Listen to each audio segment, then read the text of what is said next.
Hello dear student, welcome to medical Vidyarthi online education. हम पढ़ रहे हैं बेंजीन एंड इट्स डेरिवेटिव के बारे में। इसके प्रीवियस वीडियोस में हमने काफ़ी सारी चीज़ें पढ़ी थी, बेंजीन और इसके क्लासिफिकेशन, उसके स्ट्रक्चर के बारे में, ये सारी चीज़ें हमने देख ली थी। साथ ही हमने नॉमेनक्लेचर भी पढ़ा था। अभी जो हमें पढ़ना है वो पढ़ना है resonance hybrid structure of benzene, कि बेंजीन में कैसे आपका रेजोनेंस होता है, कैसे वो हाइब्रिड स्ट्रक्चर फॉर्म करता है।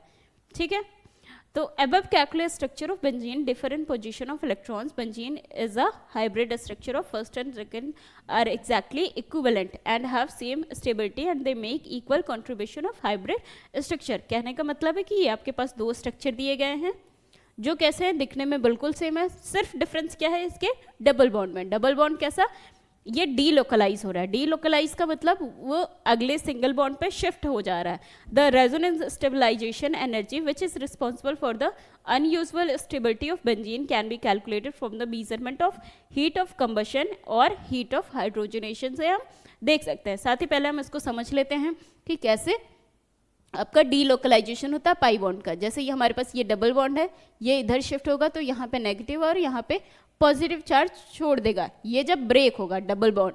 और ऐसे ही सारे के सारे आपके डबल बॉन्ड इस तरह से, ये नेगेटिव और ये पॉजिटिव, ये वाला इधर शिफ्ट होगा तो ये नेगेटिव और ये पॉजिटिव। अब हम देख सकते हैं पॉजिटिव नेगेटिव चार्जेस सब पे प्रेजेंट है, तो ये वाला नेगेटिव और पॉजिटिव मिलके यहाँ एक डबल बॉन्ड बनाएगा, ये नेगेटिव पॉजिटिव मिलके यहाँ एक बॉन्ड बनाएगा, ऐसे ही ये यहाँ पे एक डबल बॉन्ड आपका फॉर्म करेगा। ये वाला बॉन्ड जो पहले था वो ब्रेक हो जाएगा, तो हम देख सकते हैं कि ये वाला स्ट्रक्चर आपका फॉर्म कर रहा है इस तरीके से। और इसको हम इस तरह से भी डिनोट कर सकते हैं, बीच में सर्कल, यानी कि जो हमारा डबल बॉन्ड है वो कैसा डीलोकलाइज हो रहा है, यानी कि मूव हो रहा है। जो हमारे कैलकुले थे, एक बार क्या हुआ था कि उनके साथ सपने में उन्होंने देखा कि एक जो सांप था, स्नेक, वो अपनी ही टेल को अपने मुंह में दबाए हुए है, यानी कि जो सांप है वो अपनी ही पूंछ को खा रहा था इस तरह से। तो उसी के बेसिस पर उन्होंने बेंजीन का जो स्ट्रक्चर दिया था। आगे हम देखते हैं स्टेबिलिटी ऑफ बेंजीन। बेंजीन कितना स्टेबल है, इसको हम कैसे डिनोट कर सकते हैं। तो stability of benzene can be explained in the following वे। किस तरह से हम दिखा सकते हैं। Heat of hydrogenation is the quantity of heat evolved when mole of an unsaturated compound is hydrogenated। पहली बात, अनसैचुरेटेड कंपाउंड क्या होता है, ऐसे मॉलिक्यूल या कंपाउंड जिनमें क्या डबल या ट्रिपल बॉन्ड प्रेजेंट होता है, वो सारे के सारे क्या होते हैं, आपके अनसैचुरेटेड कंपाउंड होते हैं। उसमें जब हाइड्रोजनेशन यानी कि हाइड्रोजन का जुड़ना, जब हम एडिशन ऑफ हाइड्रोजन को ऐड करते हैं तो उसका डबल और ट्रिपल बॉन्ड ब्रेक हो जाता है।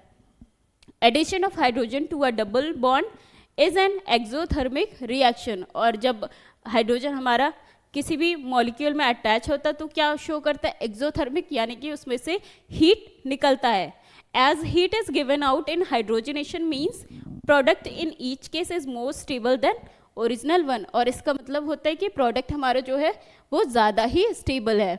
तो यहाँ पे देखते हैं आपका साइक्लोहेक्सीन है, इसमें क्या हो रहा है, एक डबल बॉन्ड है, साथ ही हमने हाइड्रोजन उसको दिया, यानी कि हाइड्रोजन से रिएक्शन करवाया, तो हमारा क्या फॉर्म कर रहा है, साइक्लोहेक्सेन फॉर्म कर रहा है। 28.6 किलो कैलोरी पर मोल आपका हीट इवॉल्व हो रहा है,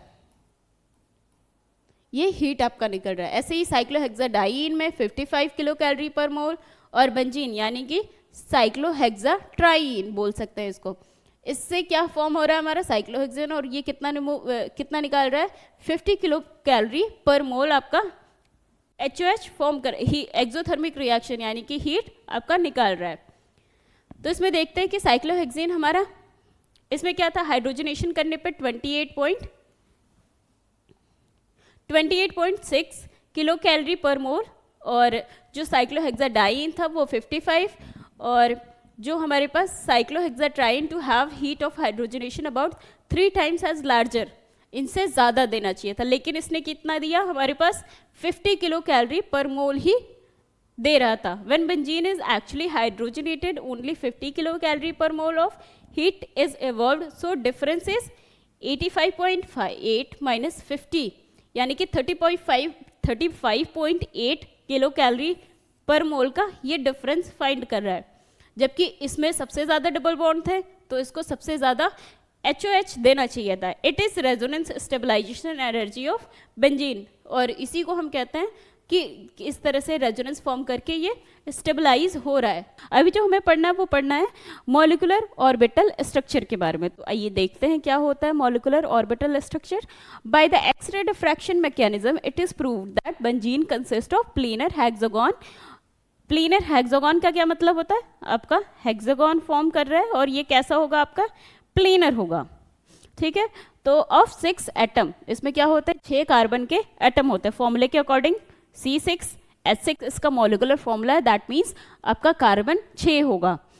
having all CC bond equal in length, जितने भी ये कार्बन कार्बन कार्बन के बीच की जो लेंथ है वो इक्वल होगी, कितनी होगी 1.4 एंगस्ट्रॉम, 1.4 एंगस्ट्रॉम। और बॉन्ड एंगल कितना होगा 120 यहाँ से यहाँ के बीच में, यानी कि इसका जो पूरा एंगल होगा वो कितना होगा आपका 120 degree. Therefore, it can be proved that each of this 6C in benzene ring is in the state of trigonal hybridization, और इसीलिए ये trigonal hybridization form कर रहा है। The ring system is constructed from 6 sp2 hybridization। हर एक point पे जो carbon है उसका हाइब्रिडाइजेशन हम निकालेंगे तो क्या आएगा sp2, यानी कि s का एक मॉलिक्यूल और p के 2 ऑर्बिटल्स ओवरलैप कर रहे हैं। इसके बारे में हम डिटेल से आगे पढ़ेंगे। By the overlapping of 2 hybrid orbitals each of form sigma bond, और सब के सब क्या फॉर्म कर रहे हैं सिग्मा बॉन्ड। आगे देखते हैं। The structure of benzene molecule is best described in term of molecular orbital treatment theory. इसके अकॉर्डिंग क्या है कि according to this theory all the C atoms in benzene are sp2 hybridised. जितने भी आपके कार्बन एटम्स हैं वो क्या है आपके sp2 हाइब्रिडाइज्ड हैं। अब क्यों है remaining 6 sp2 orbitals of 6 C atoms overlap with the 1s orbital. आपका जो H है वो कैसा फॉर्म कर रहा है, एक s ऑर्बिटल फॉर्म कर रहा है, और जो आपका कार्बन है वो p ऑर्बिटल फॉर्म कर रहा है। जो s का शेप होता है वो सर्कुलर होता है, p का शेप डबल डम्बल होता है। इसी तरीके से देखेंगे तो इसकी वजह से क्या है 6 जो ये फॉर्म कर रहे हैं ये ओवरलैप करेंगे आपके p ऑर्बिटल को।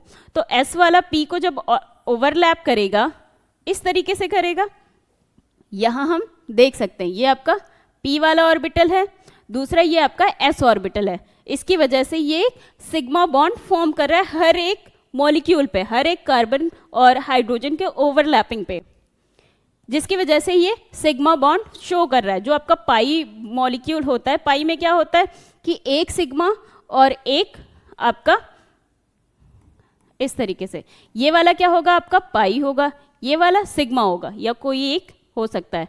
आगे देखते हैं इसमें कैकुलेज रूल एंड एरोमेटिसिटी क्या है। तो कैकुले हमारे साइंटिस्ट थे, उन्होंने एरोमेटिसिटी के लिए कुछ रूल्स दिए थे। तो बेंजीन क्या है हमारा एरोमेटिक कंपाउंड ही है, उसके लिए देख लेते हैं। The complete delocalisation of pi electron, और बेंजीन में क्या होता है जो पाई इलेक्ट्रॉन होता है उसका कंप्लीट डीलोकलाइजेशन होता है। डीलोकलाइजेशन मतलब वो इक्वली मूव करता है। Caused by side overlapping gives benzene aromatic character. और इसमें क्या होता है आपका p ऑर्बिटल होता है, p ऑर्बिटल प्रेजेंट होता है। इसमें क्या होता है ये साइड ओवरलैपिंग करता है, और साइड ओवरलैपिंग की वजह से ये पाई बॉन्ड फॉर्म करता है। The aromatic compound must contain 4n+2 pi electron. 4n+2 electron आपका इसमें होना ही चाहिए, ये कंपल्सन है, जिसमें n आपका 0, 1, 2 एंड सो फोर्थ तक हो सकता है। साइक्लिक, प्लेनर और कंप्लीटली कॉन्जुगेटेड होना चाहिए, कॉन्जुगेशन आपका होना चाहिए। Compound that contains 4n pi electron, जिसमें 4n पाई इलेक्ट्रॉन होंगे वो कैसा होगा आपका एंटी एरोमेटिसिटी शो करेगा। तो इसके लिए ज़रूरी है 4n+2 पाई इलेक्ट्रॉन होना चाहिए। Benzene is aromatic and specially stable. Benzene कैसा है हमारा एरोमेटिक है, क्योंकि ये इसमें क्या है 4n+2 पाई इलेक्ट्रॉन है, साइक्लिक है, प्लेनर है और कंप्लीटली कॉन्जुगेशन भी हो रहा है, और ये बहुत स्टेबल होता है। It contains 6 pi electron. इसमें क्या होता है आपका 6 पाई इलेक्ट्रॉन होता है। Cyclobutadiene is anti aromatic and specially unstable because it contains 4 pi electrons. जो आपका साइक्लोब्यूटाडाइन साइक्लोब्यूटाडाइन, इस तरीके से बना सकते हैं साइक्लोब्यूटाडाइन का। ये कैसा होगा आपका, कितने पाई बॉन्ड है आपके, 2 पाई बॉन्ड है, तो 2 पाई बॉन्ड किस में बिलोंग करेंगे, एंटी एरोमेटिसिटी में, इसीलिए ये क्या है आपका एंटी एरोमेटिक है। 4 पाई इलेक्ट्रॉन 2, तो इसकी वजह से आपका 1 इलेक्ट्रॉन यहाँ, 1 यहाँ, 1 यहाँ, 1 यहाँ, तो ये 4 पाई इलेक्ट्रॉन फॉर्म कर रहा है, इसकी वजह से ये एंटी एरोमेटिक है। बेंजीन का देख लेते हैं, तो बेंजीन में कितने आपके पाई बॉन्ड है, इस तरीके से निकाल सकते हैं, तो आपका 6 पाई इलेक्ट्रॉन है, 6 पाई इलेक्ट्रॉन, और ये किस में बिलोंग करेगा आपका 4 × 1 + 2 दैट इज 6, आपका आ जाएगा एरोमेटिक कैरेक्टर में। तो यहाँ से प्रूफ हो जाएगा कि बेंजीन आपका एरोमेटिक है या एंटी एरोमेटिक। तो हम प्रूफ कर सकते हैं इजीली कि आपका 4n + 2 पाई इलेक्ट्रॉन को फॉर्म करना चाहिए, या इसको इस रूल को फॉलो करना चाहिए, साइक्लिक होना चाहिए, प्लेनर होना चाहिए, और कॉन्जुगेशन को भी शो करना चाहिए। आगे के टॉपिक हम अगली वीडियोस में पढ़ेंगे, तब तक के लिए थैंक यू सो मच।